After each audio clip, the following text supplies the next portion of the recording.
I never imagined the day would start with a phone call so jarring. At precisely 6 a.m., my cell phone lit up, buzzing urgently on the nightstand. I fumbled to answer, still groggy, only to hear a breathless voice blurting, "Your property's swarmed with construction crews. They're unloading cabin frames and platforms by the lake." I jolted upright, heart thumping. My name is Naomi Whitmore. I'm a 45-year-old federal judge appointed to the district court here in Montana. Despite my professional life brimming with legal showdowns, I never expected to confront an invasion at my own lakeside estate. I'd inherited this land from my grandfather, a sprawling piece of property hugging the eastern shore of Crescent Lake, known for its pristine waters and dense pine forests. Within minutes, I threw on jeans and a flannel jacket, hopped into my SUV, and sped down the dirt road that wound toward the lakefront. Early morning sunlight streamed through the towering pines, but any serenity I might have felt vanished when I rounded the bend. There, beyond the tree line, I saw at least 6 trucks parked in a haphazard row, each loaded with building materials. Workers in fluorescent vests hammered, sawed, and shouted instructions. My stomach churned. Stacks of lumber sprawled across the beach, along with crates labeled modular cabin components, property of High Ledge, HOA.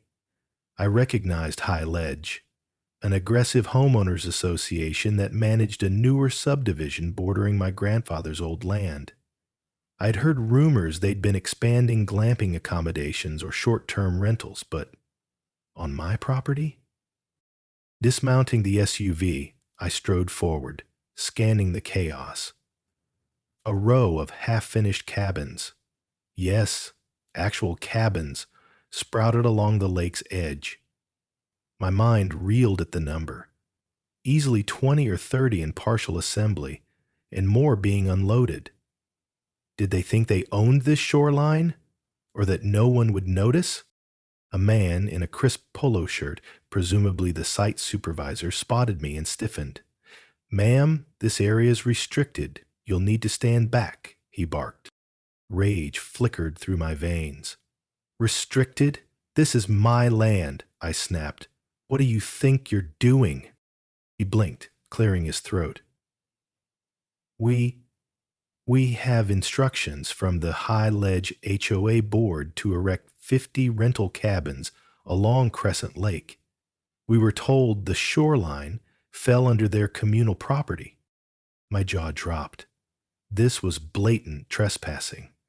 My father had painstakingly updated the property lines long ago, ensuring we owned a wide swath of the eastern shore. "You're mistaken," I bit out. "Who gave you these instructions?" He lifted his radio, muttering, "She's here. She's angry." Then he gestured toward a group of suited individuals conferring near an SUV. "Maybe you should speak to them. HOA leadership?" I glared at the row of half-complete cabins, sawdust swirling in the crisp morning breeze. 50 cabins, all rising from my family's land. I was a federal judge, sworn to uphold the law. This audacious land grab made my blood boil. They had no idea whose estate they were trampling, but they'd learn soon enough. Steeling myself, I marched across the makeshift construction site, dodging piles of timber and power cords. The sight of so many cabin frames defiling my grandfather's shoreline made my stomach lurch. I recalled childhood summers here, fishing off the old dock, watching eagles soar overhead. To see it transformed into a hectic construction zone felt like a violation. As I approached the suited group, I spotted a tall man flipping through paperwork on a clipboard. His silver hair gleamed in the sun. A tight-lipped expression suggested he was used to giving orders. He glanced up, arching an eyebrow. "Can I help you?" he asked, voice dripping with irritation. "I'm Naomi Whitmore," I said firmly, "owner of this land. And you're trespassing." He blinked as though stunned. Then he forced a smile. My name is Grant Alderman, president of the High Ledge HOA.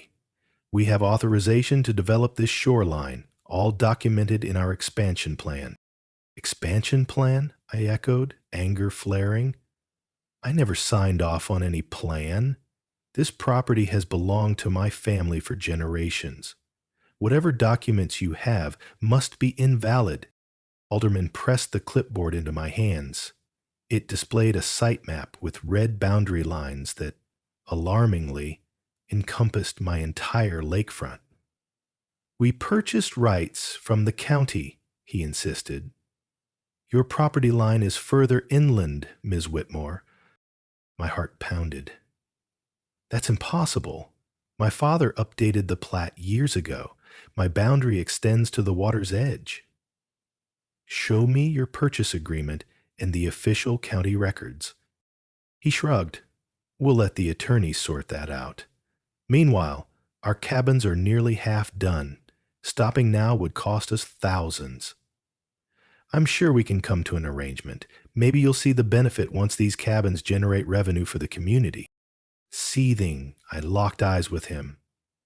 I'm a federal judge, Mr. Alderman. I suggest you review the law carefully before continuing your so-called development, because if you're on my land, you'll be evicted. An uneasy flicker crossed his face, but he recovered quickly. We believe we're within our rights, Your Honor. Unless you have immediate proof otherwise, we're proceeding. Our investors expect these cabins ready by summer. I exhaled slowly, resisting the urge to snatch the clipboard. Then you're making a grave mistake. Because when I prove this is my property, every single cabin you build will be removed at your expense.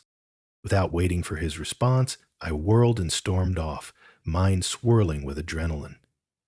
A wave of construction noise followed me, the roar of a generator, the whine of a saw. The very thought that they were forging ahead enraged me. Back at my SUV, I whipped out my phone, dialing Linda Riley, a seasoned real estate attorney and dear friend. She answered groggily. Clearly, I'd caught her early. But once I explained the situation, her voice sharpened. 50 cabins on your lakefront? That's outrageous. Send me whatever docs you can, and I'll pull up the county records. We'll fight this, Naomi. I hung up, determination rising. Alderman might think he'd secured some shady permit or boundary shift, but as a federal judge and rightful landowner, I wouldn't let the High Ledge HOA seize my heritage. They'd soon realize how deeply they'd stepped into legal trouble. By midday, Linda called back with a grim tone. Naomi, I found references to a suspicious rezoning approved last year by the local planning board, transferring part of your waterfront into High Ledge's recreational zone. But from what I see, it's based on questionable surveys and possibly incorrect deed data. My stomach tightened. So they manipulated official records? Or bribed someone to push this through? Linda paused. I can't confirm bribery, but it's odd. The planning board seldom reassigns private land to an HOA without the owner's explicit consent. We'll need to challenge this. Meanwhile, we should file a cease and desist to halt construction. I nodded, eyes on the half-finished cabins across the lake. Let's do it immediately. If they keep building, the damage to my shoreline will be immense. After we ended the call, I retreated to my lakeside cabin, my actual house, a rustic log structure perched up the hill overlooking the water. I paced on the porch, anger simmering. How had the HOA gained such power? High Ledge wasn't even that large a community, maybe 200 homes. Yet Alderman's arrogance suggested connections in local government. I recalled a conversation last month with my old friend Judge Farley, who'd hinted at corruption in the county planning office, kickbacks for rezoning farmland into prime real estate, A new wave of cabin rentals had become profitable for HOAs. They sought to attract weekend tourists, ignoring environmental impacts. The environment was dear to me. My grandfather had taught me to respect the lake's ecosystem. Fish spawning areas, nesting eagles, and wetlands crucial for water filtration. Erecting 50 cabins on the shore would inevitably pollute runoff, endanger wildlife habitats. My heartbreak mingled with fury.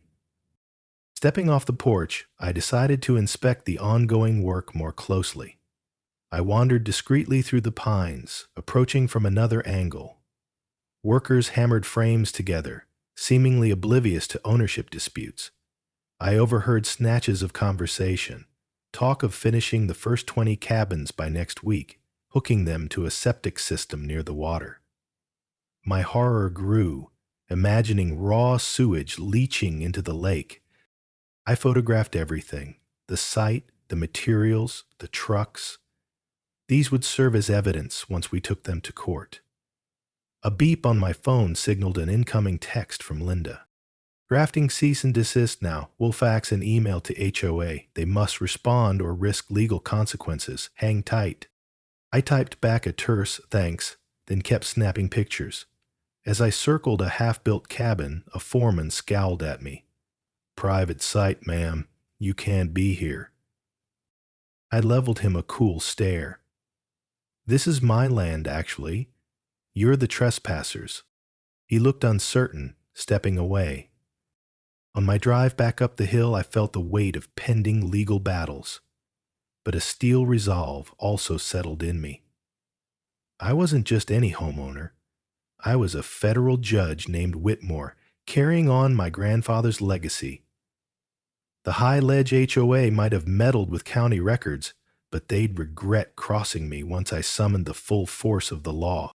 The next day, Linda faxed the formal cease and desist to the HOA's main office, demanding an immediate halt to construction and threatening legal action for trespass if they persisted. For good measure, she also sent it to the county planning board, shining a light on the questionable rezoning. We awaited their response, hoping reason would prevail. Instead, by noon, the bulldozers roared louder. More prefab cabin modules arrived on flatbed trucks, prompting an even larger flurry of hammering and drilling. It was as though the HOA accelerated work, desperate to finish before the courts could intervene. My frustration boiled over. Summoning my nerve, I drove down to the main High Ledge subdivision entrance. The wide boulevard lined with new homes boasting tidy lawns contrasted jarringly with the raw chaos on my shore. I parked near the HOA administrative building, a sleek, glass-fronted structure labeled High Ledge Community Center. Inside, the receptionist stiffened at the sight of me. Perhaps she recognized me from local news coverage. Federal judges sometimes appear in headlines after major rulings. "May I help you?" she asked, voice quavering slightly. "I need to speak with Grant Alderman," I stated. "Immediately." She dialed an internal line, then, after a hushed exchange, directed me to a polished conference room. Moments later, Alderman swept in, a smug grin on his face. 2 other board members trailed behind, a middle-aged woman with a prim suit and a younger man carrying a laptop. "Miss Whitmore," Alderman greeted. "To what do I owe this pleasure? If you're here to deliver more threats, our legal counsel has advised." I cut him off. "Your legal counsel needs a wake-up call. We sent a cease and desist. You're ignoring it. That's blatant defiance." He shrugged. "We disagree with your claim. Our records confirm we hold development rights. If you believe otherwise, sue us." A wave of rage swept through me. "Oh, I will," I said icily. "And once the court sees how you seized land illegally, you'll face demolition orders and heavy damages. Have you considered that your investors might drop you once they learn you're building on stolen property?" He narrowed his eyes. The woman, presumably a board member named Marcia, I recognized her from a local event, spoke up. Look, Ms. Whitmore, the community stands to benefit from these cabins, tourism revenue, property value boosts. Don't you care about the local economy? I stifled a bitter laugh. I care about honest, lawful development that respects ownership and the environment, not some shoddy land grab orchestrated behind closed doors. The younger man tapped his laptop, glancing nervously at Alderman. I half expected them to brandish forged documents. Instead, Alderman exhaled sharply. Very well. We'll see you in court then. For now, we proceed. Fury roiled. So be it, I said. But let me warn you as a federal judge, the law doesn't bend easily to bullies. You'll regret testing it. With that, I spun on my heel and left. My heart hammered with the tension of confrontation. They'd forced my hand, refusing any compromise. Fine. They wanted a legal war, they'd get it. That afternoon, Linda filed a complaint in district court on my behalf, alleging trespass, property damage, and unauthorized land development. She included a request for a temporary restraining order to halt all construction until the dispute was resolved. While we awaited the judge's decision, I dreaded the mounting destruction by the lake. True to my fears, trucks kept rolling in, unloading more cabin kits. The shoreline bristled with frames, perhaps 15 or 20 had roofs now, even rudimentary porches. A horrifying thought crossed my mind. If they completed 50 cabins, removing them later would be a monumental task. The environmental impact alone, foundation trenches, septic lines, cleared trees, could scar the land for years. I spent the evening gathering documents from my grandfather's archives, old deeds, boundary surveys, a stack of property tax receipts. My eyes ached from poring over them. I prayed the judge would see the truth quickly. As I worked, I remembered Grandpa's stories of forging these very boundaries with local ranchers, ensuring the lake remained a sanctuary for wildlife. How disappointed he'd be to see corporate greed defacing his beloved waterfront. Late that night, I received an unexpected call from Judge Farley, my friend from the federal circuit. Naomi, he said gently, I heard about your predicament. I know you can handle a local lawsuit, but are you sure you want to personally front this fight? Could it overshadow your role on the bench? I stared at the papers scattered around me. I have to defend my property, I said quietly. And it's not just about me. This sets a precedent. If HOAs can bully homeowners with phony rezoning, who's safe? He paused. Agreed. Just watch your step. Some might accuse you of using judicial power for personal gain, but the law's on your side. I thanked him, heart heavy. The possibility of a smear campaign loomed. Already the local news ran headlines. Prominent federal judge versus HOA. Lakefront clash escalates. Some op-eds questioned if I was throwing weight around. The harsh reality, being a judge made me more visible, but it also painted a target on my back. The next morning, Linda called with partial good news. A district judge scheduled a TRO hearing in 2 days. We just had to survive the ongoing construction chaos until then. Her voice bristled with anticipation. We'll present a strong case. They're clearly trespassing. We have proof of your rightful ownership, and we'll highlight environmental violations. I nodded, gazing out the window at pine trees swaying in the breeze. Thanks, Linda. I'll gather more photos and witness statements. My caretaker, Brent, can testify about the land's history. He's been here since before the HOA existed. Closing the call, I breathed a small sigh of relief. A hearing meant a chance to freeze the reckless building spree. Meanwhile, the hammering echoed like thunder from the lakefront. I resolved to stay calm, channeling my experience presiding over tough court cases. This time, though, I was the plaintiff, fighting for justice, for my grandfather's legacy, and for a lake that deserved protection from 50 unwanted cabins. On the morning of the Tro hearing, Linda and I drove to the county courthouse. Media vans lurked outside, reporters eager for a scoop. I tugged my coat tight, wishing I could slip by unnoticed, but as a federal judge embroiled in a very public land dispute, anonymity wasn't possible. Inside, we passed a few anxious, high-ledge residents sitting in the gallery, likely supporters of the HOA's project.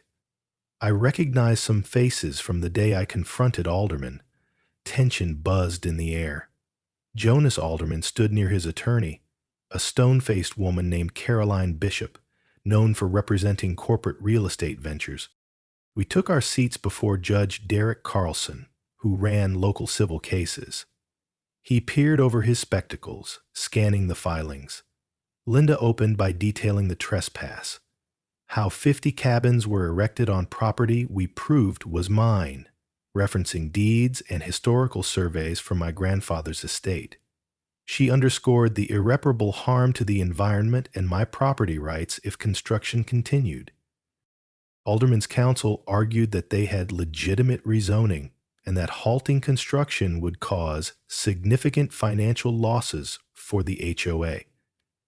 They framed me as an obstructionist, claiming my boundary lines were outdated. My pulse quickened as Linda rebutted, "Your Honor, they never obtained explicit permission from Ms. Whitmore, nor properly verified the boundary lines. Their entire expansion rests on questionable planning board approvals. Meanwhile, Ms. Whitmore stands to lose a pristine lakeshore if forced to demolish cabins later. A TRO is essential." Judge Carlson spent a tense few minutes reviewing the exhibits. Then, leaning forward, he spoke in a measured tone. "Mr. Alderman, Ms. Bishop, I see no conclusive evidence you hold title to this shoreline. The documents from Ms. Whitmore appear valid, and I note the potential environmental damage. Therefore, I'm inclined to grant a temporary restraining order. All construction must cease immediately until we can clarify ownership." A wave of relief coursed through me. Alderman's jaw tightened, but he nodded stiffly. The judge set a follow-up hearing in 2 weeks to determine whether a permanent injunction was warranted. Outside, journalists swarmed. Linda and I offered a brief statement. We were grateful for the TRO. We believed the law was clear, and we awaited final resolution. Jonas Alderman scowled from afar, reporters clamoring for his comment. He snapped, "This is a frivolous attempt by a powerful figure to suppress our community's development," then stormed off. That evening, I returned to my estate. Sure enough, the construction site lay silent, power tools and generators stilled. A few cabins stood, partially finished, a stark reminder of how rapidly they'd advanced. The quiet felt surreal, tension still crackling in the air. Yet I felt a glimmer of hope. The law had stepped in, slowing the onslaught. All I needed now was a decisive ruling that they'd trespassed, forcing them to remove the cabins altogether. Part of me worried about sabotage or underhanded tactics from the HOA, but for the moment, I cherished the stillness of my lakeside, remembering Grandpa's gentle voice. "We stand by the lake, child, because we respect it, and it'll respect us back." I silently vowed not to yield an inch more to corporate greed. The day after the TRO took effect, construction crews vanished from the lake. A handful of uneasy neighbors tiptoed around the site, peering at the half-finished cabins. A hush blanketed the area, as though nature itself was relieved to catch its breath. Meanwhile, Linda and I prepared for the next court battle. We needed conclusive proof that my boundary extended to the lake, surpassing any alleged rezoning. Linda discovered a key piece of evidence in the county archives. A meticulous hand-drawn map from over 60 years ago showing my grandfather's property lines, matched by subsequent tax records. This map, never superseded by any legitimate sale or boundary shift, could be the smoking gun. But the question remained, how did the planning board greenlight the HOA's expansion? I soon learned the answer when an anonymous tipster called my phone late one evening. The voice trembled. "Ms. Whitmore, I work at the county planning office. I've seen the rezoning file. There's, let's just say, irregularities. The signature of a retired board member is on the approval, but that man passed away months before the date." My heart pounded. "That's forgery," I hissed. "Yes," the tipster whispered. "Be careful. There's money behind this deal." A swirl of outrage and vindication filled me. If the HOA had faked a dead man's signature, we faced potential criminal fraud. I shared the revelation with Linda, who nearly erupted. "We'll subpoena their documents," she vowed. "If we prove forgery, the entire rezoning collapses, and they'll face legal consequences beyond trespass. This is bigger than we thought." Encouraged, I spent hours reviewing final details with Linda, drafting a strong motion for the upcoming hearing. My caretaker, Brent, offered to testify about the property's history. He'd grown up on the estate, fishing side by side with my grandfather. Meanwhile, I worried about the tipster's safety. Someone inside the planning office, risking their job to expose wrongdoing? As we closed in on the hearing date, the High Ledge HOA launched a public relations blitz, flyers claiming they had secured the community's future with a lakefront resort. They painted me as an elitist landowner clinging to old maps. Jonas Alderman posted social media updates showing partial cabins with scenic backdrops promising economic growth. But behind the scenes, local whispers about bribes and forged signatures gained traction. The second weekend after a small protest erupted at the main gate of High Ledge. Some outraged residents demanded transparency, suspecting foul play in the expansion. Others hoisted signs supporting Alderman's vision. The conflict spilled beyond my private land into a broader community meltdown. Tensions soared, with folks yelling about losing potential tourism dollars versus preserving the environment and lawful boundaries. Amid the chaos, I remained resolute, determined to protect my inheritance and stand up for every homeowner who might face similar bullying. If the HOA believed they could quietly erect 50 cabins on stolen land, they were sorely mistaken. And soon, in court, the final reckoning would arrive, one that might expose corruption from the planning board to the HOA's leadership itself. 2 days before the final injunction hearing, Linda called with excitement. "Naomi, I got our subpoena served on the planning board. They released documents. Your tipster was right. There's a suspicious signature from a deceased board member, plus mismatched dates on zoning forms. We have strong evidence of fraud." My pulse quickened, relief mingling with anger. So High Ledge had no legitimate claim. They bribed or faked their way in. Linda's voice was steely. "Precisely. We'll present it all to the judge. If it stands, the rezoning is null, and the cabins must come down. Also, we might see a criminal probe if the judge flags it." That same afternoon, the anonymous tipster called again, frightened. "They suspect someone leaked info. They're scanning office emails. I might lose my job." My chest tightened.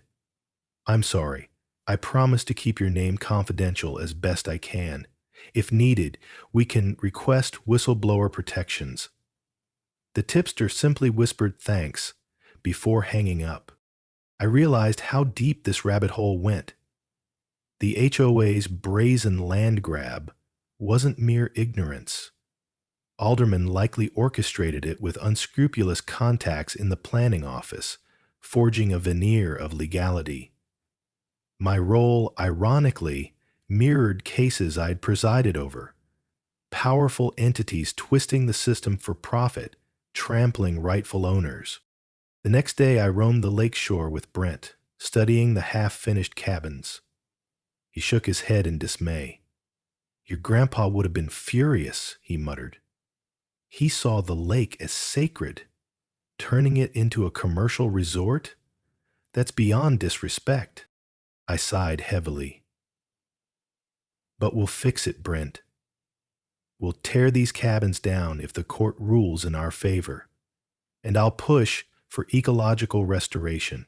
He nodded. "I can't wait to see these eyesores gone."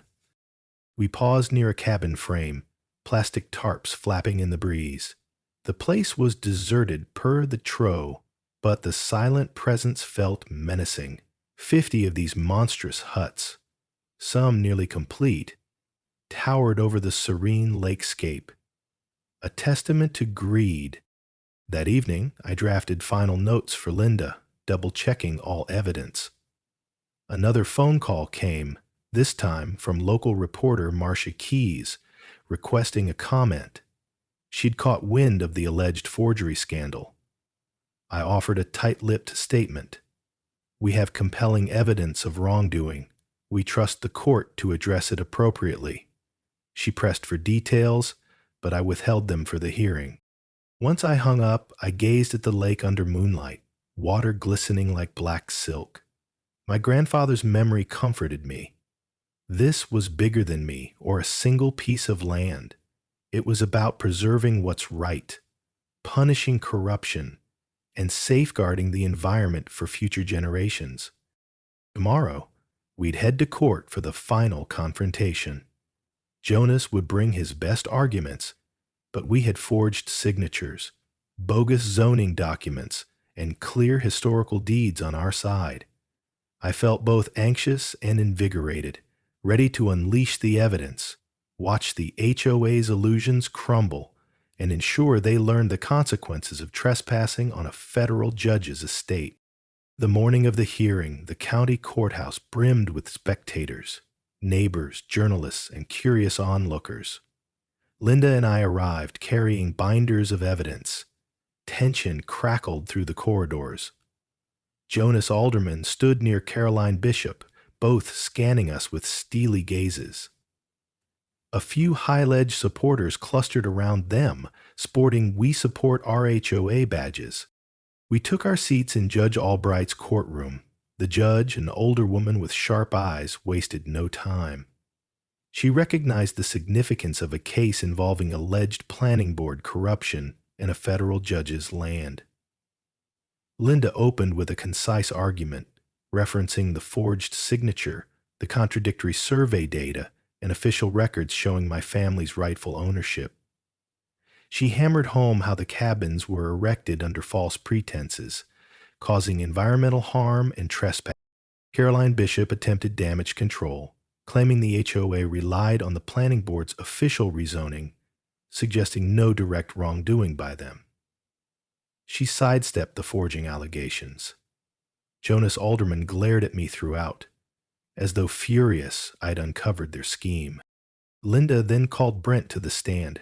He testified about the property's long-standing boundary, how he'd patrolled the shoreline for decades with my grandfather. He recounted no mention of ever selling or ceding the waterfront. Next, Linda introduced the whistleblower documents under seal. Though we didn't reveal the tipster's identity, we showed the suspicious approvals. The judge frowned, flipping through pages. She asked Caroline Bishop if she disputed the authenticity. The lawyer stammered, claiming ignorance. Finally, I took the stand, explaining my personal stake. I described the morning I discovered the intruders, the heartbreak at seeing my family's legacy destroyed. Despite being a federal judge, I'd followed legal avenues, refusing to strong-arm the county. My voice quivered slightly. It was strange to be on this side of the bench, vulnerable. But I steadied myself. emphasizing that no position should overshadow property rights or accountability. When Caroline Bishop attempted to cross-examine me, insinuating I was exploiting my status, I calmly reiterated the facts. My official rank was irrelevant. The deeds predated any rezoning attempts. After final arguments, Judge Albright leaned back, lips pursed in thought. She declared a brief recess. The room buzzed with hushed speculation. Jonas paced near the jury box, hands clenched. When the judge returned, she spoke firmly. The documents presented by Ms. Whitmore and her counsel strongly indicate a fraudulent rezoning. The planning board approvals appear invalid, rendering any HOA claim on Ms. Whitmore's waterfront null and void.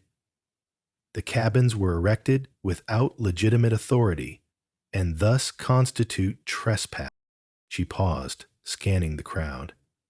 I order the High Ledge HOA to permanently cease development on Ms. Whitmore's land, remove all existing cabin structures at their own expense, and restore the shoreline to its prior condition.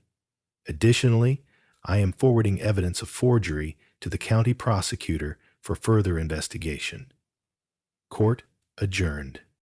Applause erupted from my supporters. Alderman's face went ashen. I exhaled, shoulders sagging in relief. Outside, cameras flashed. Linda and I gave a short statement. Justice was served, the environment protected, and a federal judge's estate no longer under siege. Still, I sensed turmoil ahead for Jonas and possibly local officials who'd colluded. But for me and my grandfather's lake, the victory felt monumental.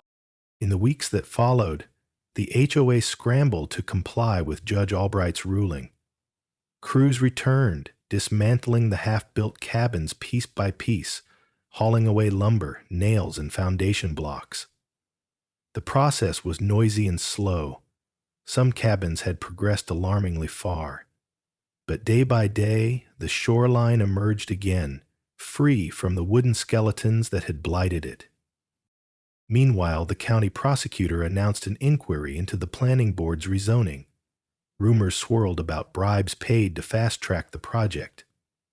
A few staff members resigned, and Jonas Alderman faced a wave of criticism from High Ledge residents who felt betrayed. Some filed their own lawsuits, claiming they invested in the cabin's project under false pretenses, expecting big rental income. Alderman vanished from public view, rumored to be lawyering up for a potential fraud case. Despite the legal storm, I found solace walking the lake's edge once again. Bits of debris still littered the sand, but the water lapped gently, as if healing from its ordeal. Brent helped me coordinate an environmental consultant to ensure the habitat wasn't permanently harmed. We planted native grasses where bulldozers had torn the soil.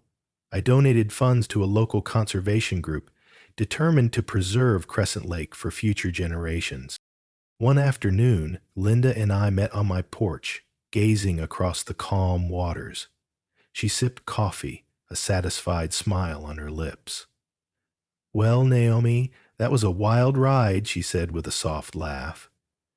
"I bet you never guessed you'd be the plaintiff in such a dramatic case." I chuckled wryly. "Not in a million years. I'm used to presiding over disputes, not starring in them. But I'm grateful for your expertise. I couldn't have handled this alone." She nodded. "You see now how many homeowners out there face pushy HOAs? This time, you had the resources and the legal background to fight back. Many folks just cave under pressure." My heart clenched, thinking of those who lacked my position or finances. Perhaps that was a new cause for me, ensuring regular people had better legal recourse against corrupt associations. But for now, I focused on the relief that my land was safe. Over the next month, each cabin frame disappeared, leaving scars in the earth, but clearing the lakefront. I planned a replanting event with local volunteers, an effort to restore the natural beauty. Media outlets occasionally called for updates. I gave polite statements about how justice had prevailed and that the environment must be protected from reckless development. One breezy afternoon, I stood alone on the shore, wind ruffling my hair, the waves lapping softly. Memories flooded back. Grandpa teaching me how to skip stones, the hush of pine needles underfoot. My heart felt light, the shoreline once again ours. I knelt, letting cold water lap my fingertips, and murmured a quiet thank you to Grandpa's spirit. We'd defended his legacy, and the law had triumphed over greed. The HOA had dared to erect 50 cabins on a federal judge's estate, only to discover they'd trespassed on far more than just land. They'd tested the boundaries of justice itself and lost. Thank you for reading HOA erected 50 cabins on my lakefront. Finds they trespassed on a federal judge's estate. If you enjoyed this story, please like, subscribe, and share it with anyone who loves tales of justice, environmental preservation, or David versus Goliath showdowns. Remember, never underestimate the power of standing firm for what's right. Even if you're up against the biggest bulldozers in town,